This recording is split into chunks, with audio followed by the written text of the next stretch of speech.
interests. So Wendy is Associate Professor of English at Goodwin College in East Hartford, Connecticut. He's the author of Technology and Postmodern Subjectivity in Don DeLillo's novels in 2010, and Cinema of Simulation, Hyper-Real Hollywood in the Long 90s. He's also the editor of Looking for Lost, of course, and Plants and Literature, Essays in Critical Plant Studies. Love the title. He's currently editing a volume on representations of higher education in film and organizing a 2017 conference to mark the 40th anniversary of the mini-series Roots. We'll have to talk about that later. That's really, I don't know if it ties in very well with the law stuff.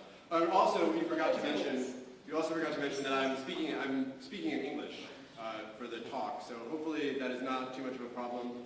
I will try to speak slowly, although that's not something I'm very good at. And I will just say if anybody has any questions or wants me to repeat anything or needs clarification or whatever, please feel free to. Yeah, I don't know. Can everybody hear me? Just like this? Is that okay? It's kind of easier to stand. Oh, is that right? Oh, okay, yeah, I was trying to do the recording. Okay. All right. Well, recording. Okay, so the talk that I'm giving today is slightly different than the talk that's advertised on the in the handout or the schedule. I have done some writing about Lost and the hyper object, which is a concept that I'll talk a little. That someone mentioned it actually a couple of presentations ago, and I'll talk a little bit about that. But I actually talked about this in Brest a couple of last week, and I have an article about the hyper object. So if anybody's interested in that, please send me an email, and I'd be happy to tell you more about the hyper object. But what I thought it would be interesting to talk about today, especially in light of our focus on this particular episode, I thought it might be interesting to carve out a concept of the hyper subject in kind of sort of in parallel with this idea of the hyper object, and to focus on the way that this episode characterizes selfhood and individuality and personal identity. I think just as an overview that Lost as a series has a lot to say about the hyper-object, and Lost itself can even be considered a hyper-object, as I'll talk about it a little bit. But I think when you look at the individual episodes, you can understand them much better if you try to approach them as studies in hyper-subjectivity, or whatever that means. So we'll talk about it a little bit. My starting point for this talk is the great American philosopher Buddy Holly, who begins, and is also the starting point, of course, for the episode that we watched this morning. The song that begins the episode Cabin Fever, Buddy Holly sings, "Every day it's a getting closer, going faster than a roller coaster. Love like yours will surely come my way." And what I think is interesting about this, from the perspective of this episode, and from the idea of, what is a hyper subject, is the idea that, according to Holly, personal identity, a person's destiny, what is important to a person, the things that are tied up in a person's concerns and path of life, are not necessarily things that come from the outside in. They're things that come from the outside.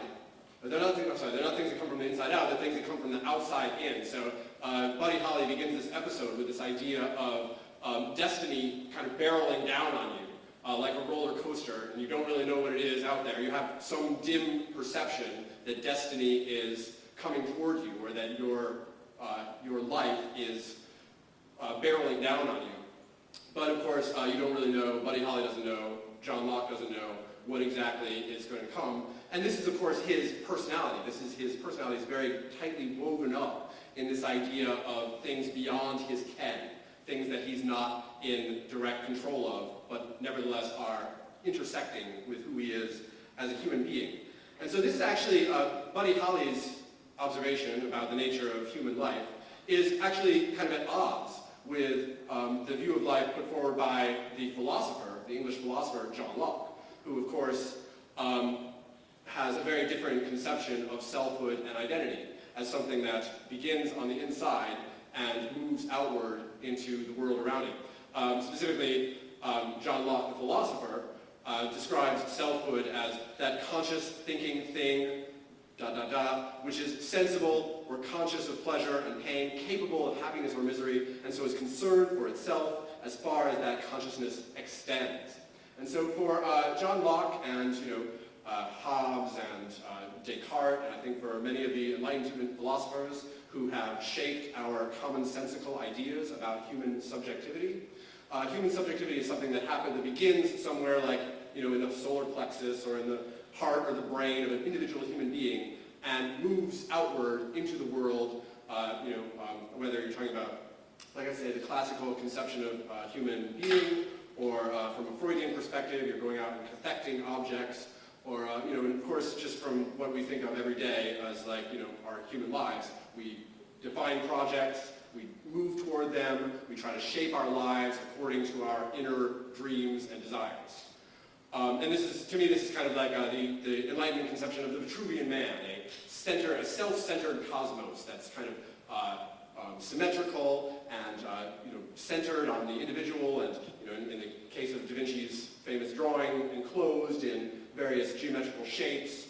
And this is, like I say, the classical model of human selfhood, the regular old subject, not necessarily a hyper-subject, just the classical Enlightenment subject.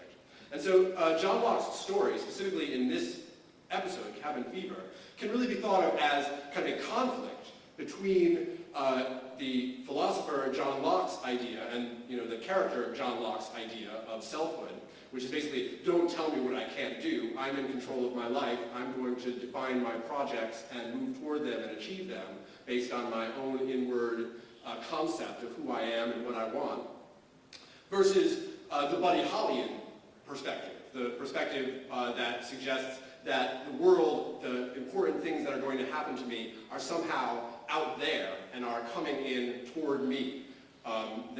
These external forces are impinging on and interacting with the process of self-becoming. And so the situation throughout this episode is people basically saying, John Locke, this is what your destiny is. And John Locke saying, no, I think I know what my destiny is. I have my own plan for myself. And I think what it might be useful to think about is not that Laist, the series, or Cabin Fever, this episode, endorses necessarily one idea or the other, but that John Locke's destiny or his life path winds up being kind of a synthesis or a assemblage of these two directionalities, of these two kind of ways of thinking about human subjectivity. So, like I said before, my original plan here today was to talk about the hyperobject. And hyperobject is a term that comes from the American eco-critic Timothy Morton, specifically as fleshed out in his 2014 book, Hyperobjects. Hyperobjects are things like global warming, the internet, stock markets. What these things all have in common is that they are so vast and sprawling and complex that they are beyond the capacity of any individual human being to fully understand or even to begin to piece together.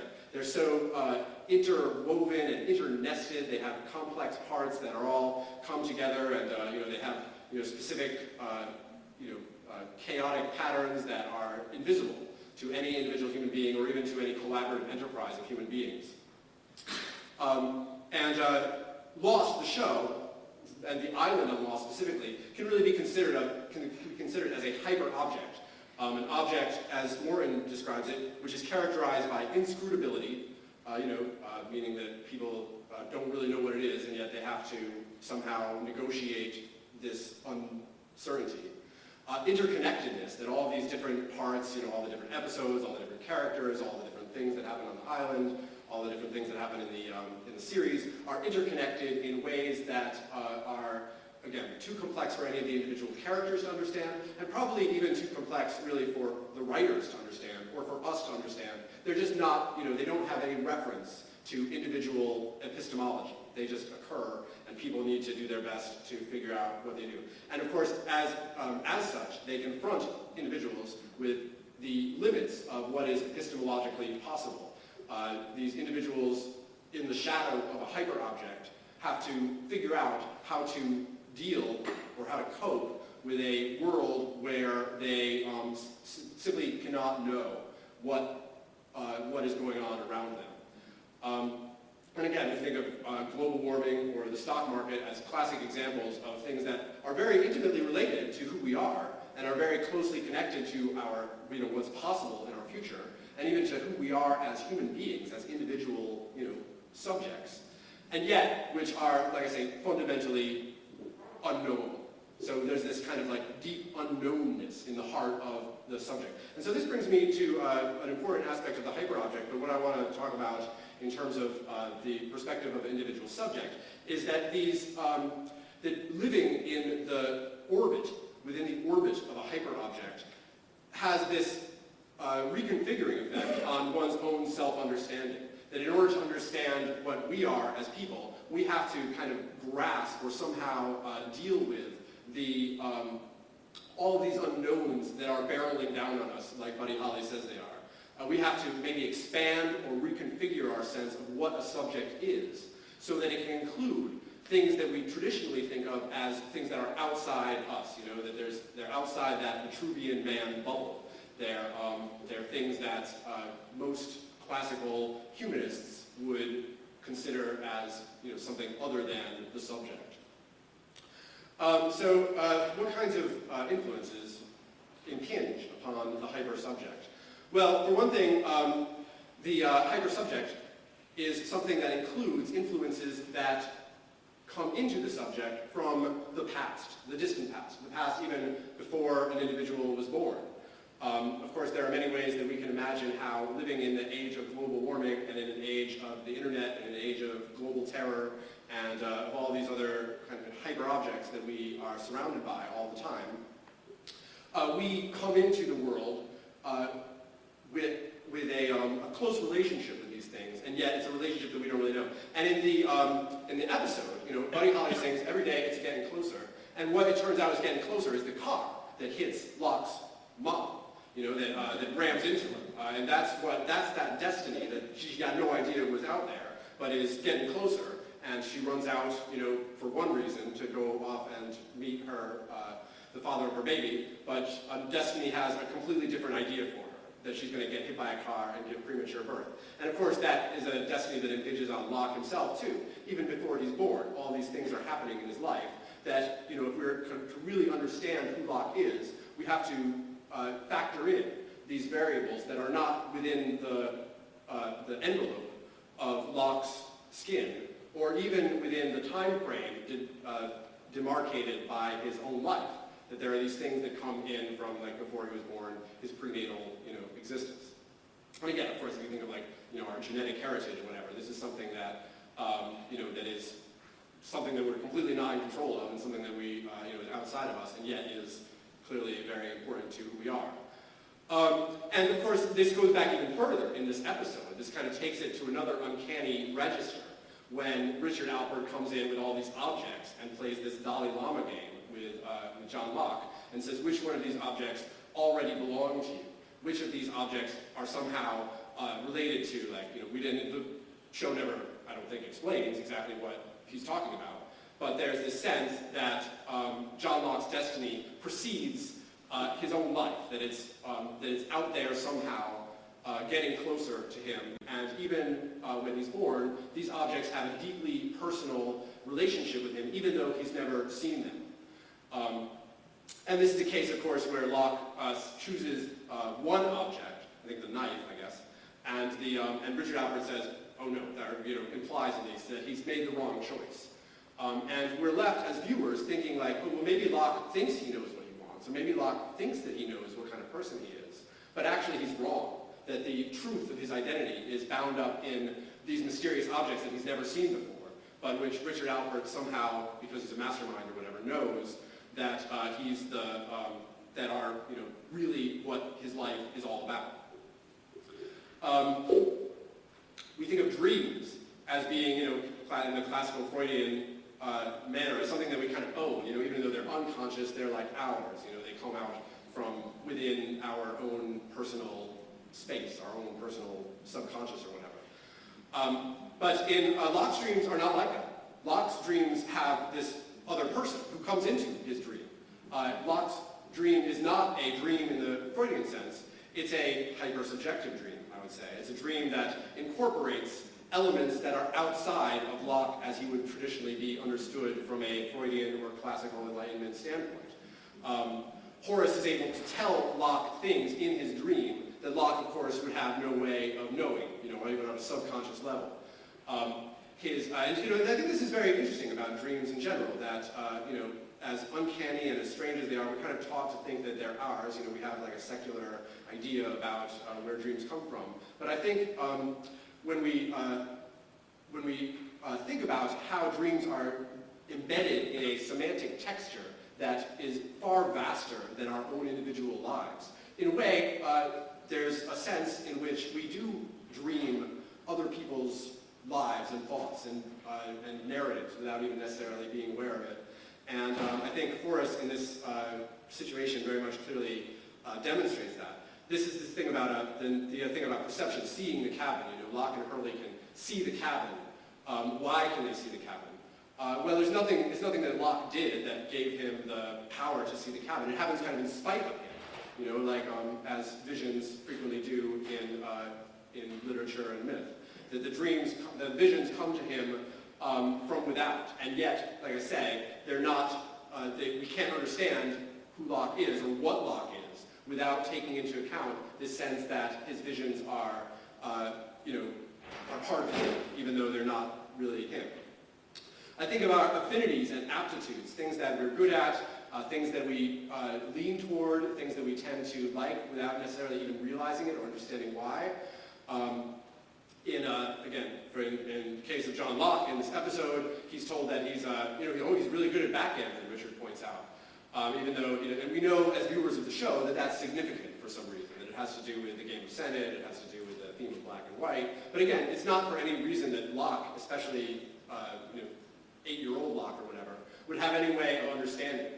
And this is the same what's true with all of us. We are good at some things, we incline toward other things, and there's an impersonal nature to our affinities and our aptitudes. There's a sense in which, although we try to claim them and we try to rationalize the sense in which we are at the center of them, nevertheless, I think Laist invites us to think about the sense in which the things that we're good at and the things that we are drawn toward are somehow not entirely our own, that they come from without, but they're part of this extended concept of the self. They're hyper-subjective elements of our identities. Of course, Locke is good at science, and this is something that he specifically resists. The science teacher tries to say, you're really good at science. And Locke says, no, don't tell me what I can't do. I think I know who I am. I know that I like sports, I like boxing and fishing and But the science teacher can tell that Locke is trying to define his own identity, but his own identity is actually not what he thinks it is. That in fact, he's not a subject, he's a hypersubject. He has not reckoned with the sense that objects and affinities and personality traits can come from without and define us from a space that is beyond what we traditionally think of as our own identity. So of course, in a way we're more comfortable with thinking about the past. Of course, like your prenatal experiences affect you. But in Laist, another wrinkle in this geometry is that there is the future has a say in who you are and what you become. And of course, in our kind of common sense, post-Enlightenment sensibility, we know that the future doesn't exist. The future is unwritten, whatever. And yet, in Laist, in the way that Laist kind of defines subjectivity in this episode, in fact, the future does play a role in who we are and what our choices are and how our destinies play out. You see this throughout the entire show, of course, especially in the use of flash forwards and even flash sideways, where alternate possibilities for the characters also wind up playing a role in who they are. But of course, just in this episode, Abaddon says, when you're ready, Mr. Locke, you'll listen to what I'm saying, implying that Abaddon has some understanding of Locke's identity that is outside of time. He knows what's going to happen in the future, and he knows that these future events are impinging on Locke in a way that Locke himself cannot understand. And then, of course, Ben says, you'll understand soon enough that there are consequences to being chosen. Again, Ben saying, I know something about you that you don't know because I have access to the future. And I mean, again, I think thinking about specifically global warming, like the ultimate catch-all hyper-object, we live in the future, in a sense, and the future that is barreling down on us in the form of, ecological results of global warming is very much a part of our lives and of our identities and of the decisions that we make from a day-to-day basis. This awareness that there is a future that we aren't entirely in control of and we don't entirely even know what it is, and yet no definition or understanding of human identity can be really complete, especially in this age of hyperobjects, without reference to this unknowable future. And so I think Lost dramatizes that very, very effectively.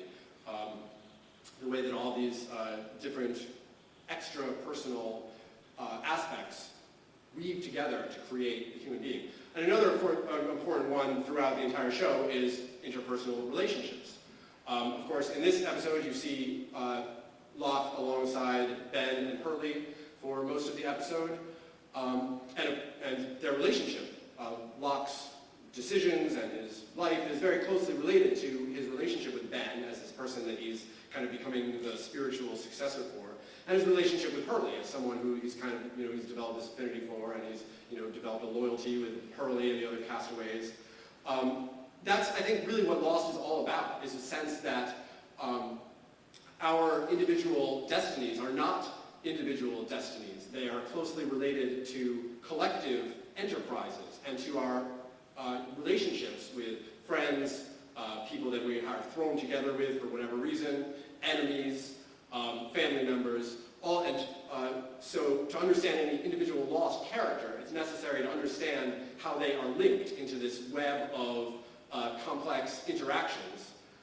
Of course, this is exemplified also in the show when Locke finally makes it into the mysterious cabin, and who's there? Oh, it's Jack's father? Okay, well, it's someone I know, and it's the father of someone I know. It's like someone who's kind of sort of removed from my direct experience, and yet this person, even though I've never met him before, he's intimately related to my own sense of my identity, simply because of the way that hyperlinks work on the internet, that you are you're connected to so-and-so, and so by implication, by hyperlinkage, you're connected to all these other people that person is connected to, and on and on. And so the hypersubject is a concept that brings together the sense that human beings have their personalities and their identities and their sense of who they are. Whether or not they completely acknowledge it is closely tied to other people. And this is actually true on a neurological level. When you get to know somebody really well, they actually kind of become part of your brain in a way that you're not in control of, that the other person is sort of embedded in your neurology, and you become, part of you is no longer you. Part of you is that person and what they do, and even their past and their future and the people that they know, and all the decisions that they make. The brain is a perfect example of a hyper-object, but of course it also is closely related to what it means to be a hyper-subject, to be this vast bundle of completely unentangleable linkages.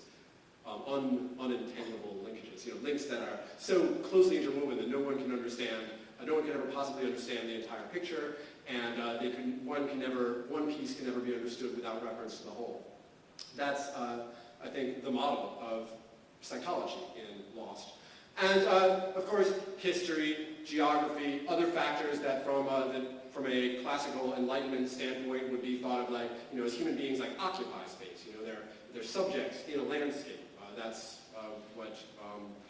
what we would traditionally, from a commonsensical sense of what a human being is, would associate with. Or people like come into a history. There's a history behind them, and it's in the background somewhere, and then the individual sort of pops up, and then they're like, oh, let me see where I am. Oh, I'm in a history. Oh, I'm in a geography. But in fact, as Lost suggests in many ways, but specifically in this episode, human beings history and geography are part of human beings, a part of human identity. Specifically in the show, Locke goes, when Horace has his dream, he sends Locke to this mass grave, which you think of as like the mass grave of history. He has to go specifically to this pile of dead bodies which were put there long before Locke ever came to the island, something Locke did not know anything about, and yet this pile of dead bodies, this mass grave, is the key to Locke's future, his future project, in this case, going to the cabin so that he can save the island, so that he can do whatever, that whole chain of forward-looking projects, brings him back to something that happened, again, before he arrived on the island, something that he didn't know about, and something that has no, personal connection to him on a very, on a classical level. And yet, especially as the show goes along and you learn more about Locke and his relationship with the island, this mass grave is very much a part of who he is in terms of a person who kind of comes to represent the call and the ambiguous nature of the island itself. And then, of course, when he goes into the mass grave, he picks out this map that gives him like a indication of where the cabin is. And this is just one of many ways that the geography, the physical landscape of Lost, as the person who just talked before me mentioned, is like very much a part of his identity. That he's come to the island, but the island is really has really come to him, or it's called him to the island in this Buddy Hollyan way. It's the island is his destiny, and he has to figure out who he is in relationship to the geography. It's not something.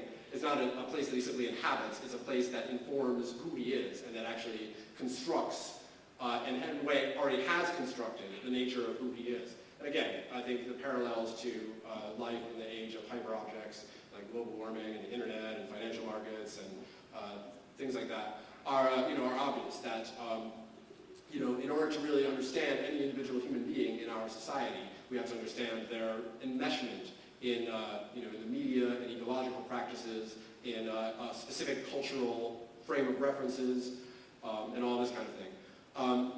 For whatever reason, this obviously has to do with his specific body, the specific sense of who he is as a body. The island wanted me to get sick, and it wanted you to get well.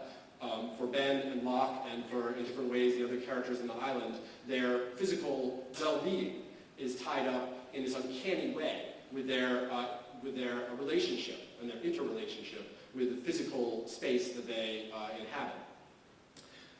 Lost is, as I said before, an assemblage of the human characters, and so you can find dozens of different images on the internet about maps, visual maps of how the different characters are all interrelated. But I think it's important to think also about how those assemblages also include non-human agents and physical objects, structures, buildings, terrains, resources like water and food, communications media like books and satellite phones and film strips, etc., etc. And in this episode specifically, these physical objects that Richard Alpert presents to Locke, which are not just objects in a void, the way that many Enlightenment philosophers would think of, just like, a human, I'm here, and there are these objects that I'm presented with. But in this case, these objects are not just, blank things that you're presented with. They speak to you about who you are, and the way that you respond to these objects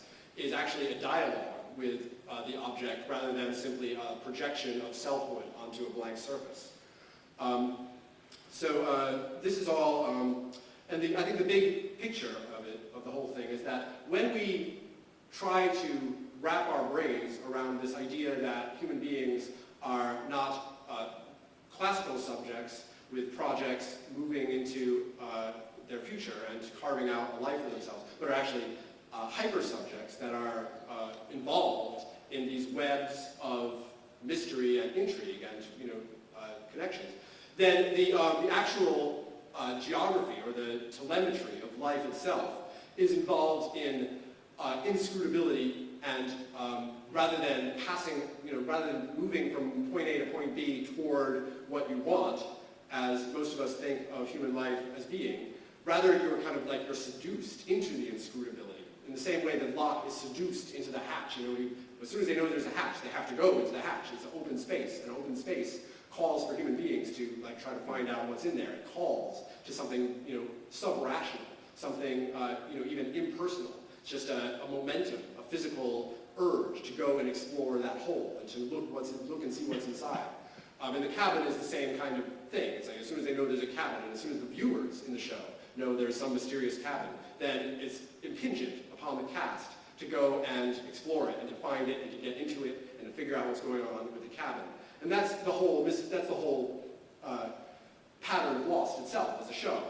They have like a mystery, it's an enigma, and you have to, the natural trajectory is to move into the enigma, and then you uncover more enigmas, and you go deeper and deeper into these deepening wells or caves or caverns of seduction and mystery. In this idea, in this formulation of the subject, again, is not the individual saying, I want that thing, and I'm going to make a path for it and go get it. The individual is like surrounded by all of these ambiguous stimuli, and there are spaces of disconnectedness. There are gaps within that stimuli. There's things that don't connect. There's things that don't have, any obvious relationship to another. And those are holes. Those are mysteries. Those are, points of seduction. And human beings, rather than moving along and achieving their accomplishments, are being sucked into these various voids and vacuums through their own, through the simple fact of their identity as hypersubjects. That's what the hypersubject does. So in this sense, it's it's kind of depersonalized. The real agency, in a sense, is not a voluntarist movement of individuality out into a world. It's the sense that the world creates spaces and opportunities for the hypersubject to explore and to discover themselves and the world reciprocally, in the same kind of motion. And so this also has to do with the ethics. What is the ethics of the age of the hypersubject? Like, what should we do once we realize that we're hypersubjects? How do we know what the right thing to do is and what the right thing isn't to do? In the classical mode, it was pretty clear. You just thought about it rationally, and you came to some conclusion, and you weighed the pros and cons, and you made a list or whatever, and you knew, you figured out what the right thing to do was based on this external evidence or based on your own subjective impressions. But in the world of the hypersubject, there is a kind of different imperative. And I would say, for Timothy Morton, he refers to an eco-critic named Alfonso Lingus, who says that when you discover a smoldering cigarette butt in the wilderness, Alfonso Lingus says to himself, I don't really think about should I put it out? Is it the right thing to do? Or what are the chances that it's going to start a forest fire? Or probably a better example, I think, is if you have a plastic bottle of water that you finished drinking, and you're deciding should I recycle the bottle or should I just throw it in the garbage? And you could make, if you weigh the pros and cons, you say, well, actually, recycling has a pretty big carbon footprint, and who's to say that the CO emissions of the truck that's going to come pick up the recycling and the plant that's going to process it into recycled materials isn't actually a net negative for the environment, et cetera, et cetera. You don't know. You don't know. You have no way. We individual human beings have no way of knowing whether recycling is actually the right thing to do, and yet we have to do something. We have to figure out something to do. And so Alfonso Lingus says, follow the directive. Do what the object tells you to do. Listen to the kind of semantic voice of the world around you. And for Alfonso Lingus, he says, the cigarette butt tells me to put it out.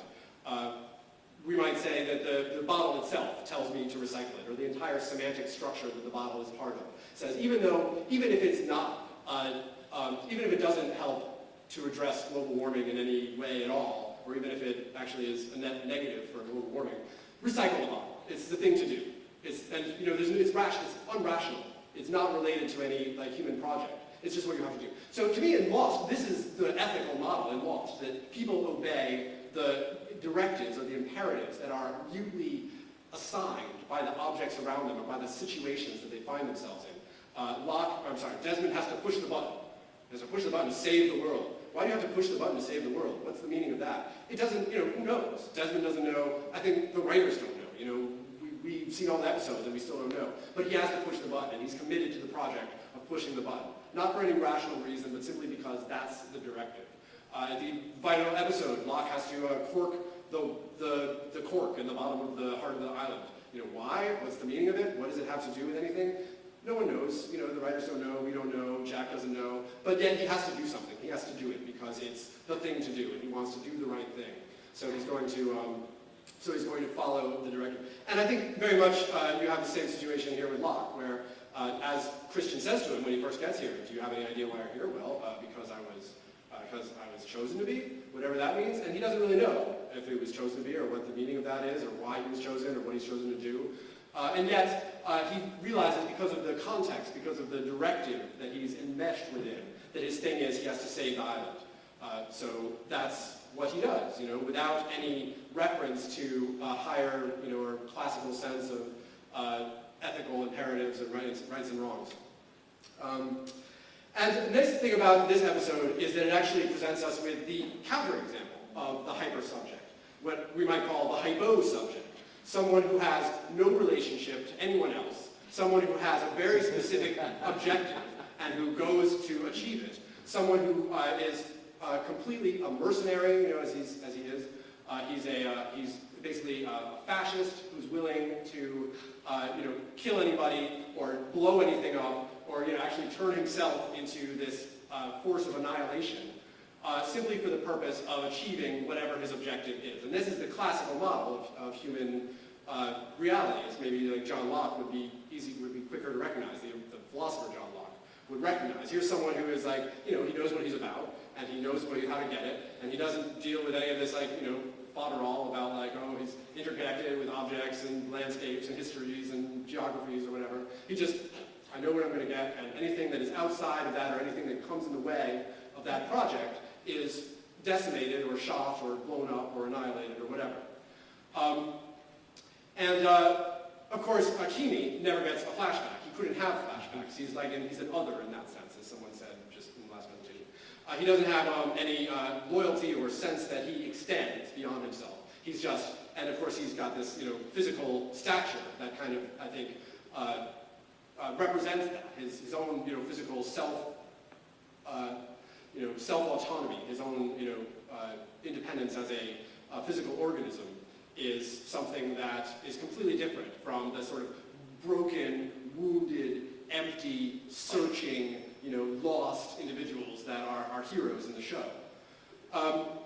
And so I just finally wrap up by suggesting that the show itself can be considered as an experiment or a dramatization of collective hypersubjectivity. As I was suggesting before, individual human beings are all, and they're not individual human beings. They're enmeshed in this web of other people. And of course in the show that's represented by the dense linkages between characters and between groups of characters. And also I'd say between the show itself and the fans and the people like us who study the show and the other shows that have been influenced by Lost that might not exist if it weren't for the example of Lost, all these shows about hyper subjects in the shadow of hyper objects, like The Walking Dead and House of Cards and Game of Thrones and all these other shows about ensemble casts of characters trying to penetrate into the mysteriousness of the world around them. So I think, and then of course the cultural effects, I think, of these shows too, is one that requires us, and I think maybe this is the significance of Lost, of why it was so influential, why it continues to be watched and thought about, and why why we're all here today, is because we live in a world where we have to craft new definitions of what it means to live in a world, and new definitions of what it means to be a subject inhabiting the strange new world of the 21st century. So Lost is kind of, in that sense, is kind of like a tool for thinking. It's a tool for giving us new ways of suggesting how we think about personal identity and how we can imagine a world where we really are densely connected, not only to each other, but also to the past and the future, and to the ecology and to these other vast megasystems that characterize 21st century existence.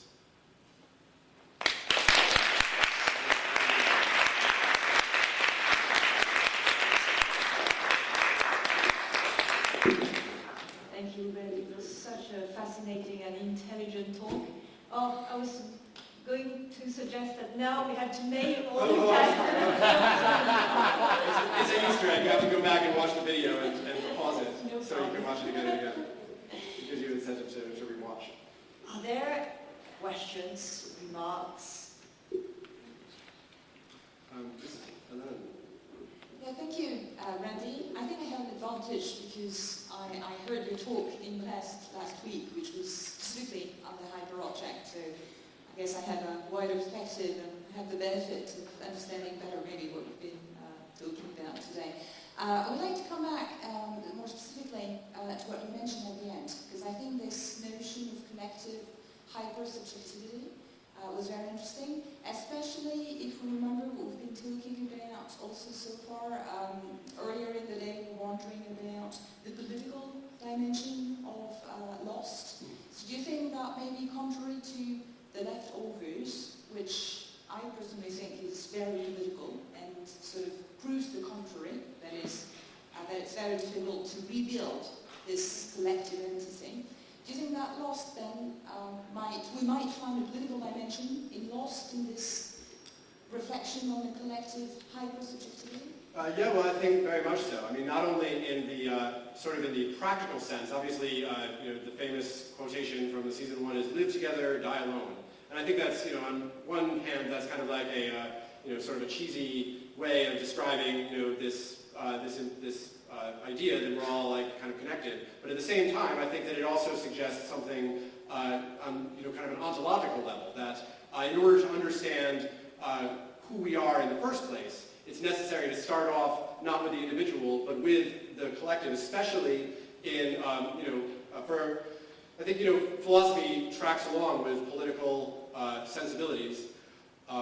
For Enlightenment subjects in the Revolutionary Age and in the early mid-modern age, it was a time, I think, when it was possible to conceive of a human being as a lone agent in the way that so many Enlightenment philosophers do. But I think in an age where our contemporary lives are more and more conditioned by this sense of our the sense in which we all contribute to our political destiny, that it's important to understand that it's not just Bill McKibben said something interesting in an interesting recent interview. That Bill McKibben, the eco-political activist, etc., said that he was asked, what should individuals do in the age of global warming? And he said the first thing we should do is realize that we're not individuals. That you're never acting as an individual. That everything that you do, even kind of like the things that you say and the things that you're doing with your plastic water bottles or whatever, they're all tied in to a bigger whole. And not that one person can necessarily change the world, but one person can contribute to overall kind of tidal factors that will eventually move one way or another. I mean, I think that's the important thing about this idea of hypersubjectivity, that it's not a sense of the individual being passive in the face of forces that transcend them. It's a sense that the reality that individuals have and that we all have collectively is a binary system that involves both of the things that individuals do and the things that the systems do and the things that the individuals and the systems do to influence one another. And I think from a political standpoint, I think it's important to try to reckon with that, especially since many of our political systems were designed in the Age of Enlightenment, and most of our political discourse, I think, involves concepts of the individual that are 18th and 19th and 20th century constructs rather than 21st century constructs. So I think the science of neurology, the science of ecology, the science of narratology and the discourse of semantics, these are all clues to how we can craft a sensibility that is more complex and nuanced and more adequately addresses the needs of contemporary human beings. I don't know if that's a good answer. Anyone else? Or am I allowed to ask the next question? There was a question. Shannon? I kind of wanted to make a comment in relation to my own personal obsessions. Also, I was thinking about what you were saying about the idea of the change between, basically the Age of Enlightenment and the hyper-objectivity of the 20th, 21st century. And I was wondering if it couldn't also be related to the most popular forms of entertainment at the time, right? And going back to my obsession this morning with the idea that Lost is as much about television, well, it's at least partly about the very form of television. But anyway, I was thinking, in the 18th century, of course, the rise of the novel, right, which is the story of the individual as a means of kind of representing society, and also written by an individual rather than written by an ensemble, whereas in the 20th and 21st century, right, the most kind of pervasive form of entertainment in the end is cinema and television, which are both collaborative forms. So I was just kind of going in your direction, perhaps. Well, yeah, I mean, I think that's, thank you so much for bringing that up. I think that's absolutely very, to me at least, it makes a lot of sense that, while novels and these kind of television serials that we've been talking about today have a lot in common, as a lot of people have mentioned, they also are very different for the reasons that you bring up. And I think in the general sort of sense in which they conceive of the artist and the viewer, and even the cast and the creative people who are involved in these shows, there's this kind of dispersal geography, a sense of that individuals are all, are not acting as individuals, they're acting as individuals in concert with this broader ensemble and assemblage of forces and factors. And I think that if you were looking around for ways of explaining the rise of these televisual series in recent times, I think that that would be a very, in the same way that people equate the rise of the novel with political structures in the 18th century, that would be a very, very persuasive case to make based on, some of the things that I just mentioned and what you just talked about. Sarah, did you want to say something? If, as you say, we cannot really know ourselves because we are connected to everyone else, and if in Lost we are also told that the island has plans for us, for the characters at least, and if we follow Paco and what he said about the island being for the characters what the fiction of Lost is for us, the viewers, would you say that in a way, is it something that we could think of, that the fiction of Lost helps us know ourselves? That our reaction to Lost tells us a lot about our relation to fiction and to the others? Yes, I mean, I would think so. I think very much. I think, as I was trying to articulate toward the end of my talk, I think that that we don't have a model, really, for understanding what I'm talking about. We don't really have the John Locke, the philosopher, who's going to explain the age of hyper-objectivity, hyper-subjectivity, whatever you want to call it, has not written his essay concerning human understanding yet. It's still, so the best we have in the absence of those texts that are going to explain it to us. And maybe it's the nature of the thing that can't be explained because of its complex, collaborative nature. Maybe the whole thing is that you can't have a philosopher who's going to come along and explain it all, because that would be too centralized. It would be too localized around one specific node, whereas the nature of the phenomenon itself is dispersive and rhizomatic. And maybe in the absence of the possibility of that kind of statement that would help us understand what we're talking about, what we have are texts like these, that don't lend themselves to any definitive reading, but that in the process of reading them themselves, we stumble into these questions, we come into these insights, and we try to reckon with this impossible thing, which is like, how can somebody be something aside from what they are, which is like an unanswerable, pataphysical question, and yet one that is essential to understanding Lost at all. I think that we need tools like this for thinking about these complex things, and the things themselves are in their structure, not just in the narrative, but in their, in the way they're created and their entire form provides clues into the nature of that phenomenon. Thank you. That's a great question. Well, again, thank you so much. Thank you.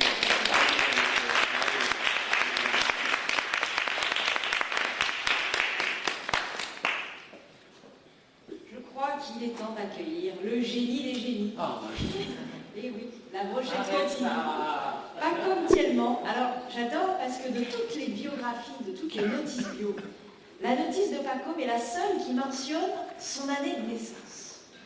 Alors, je ne sais pas ce que ça dit sur les universitaires qui, eux, n'aiment pas qu'on sache leur âge, ou sur Paco, qui pense que l'âge, la date, est un élément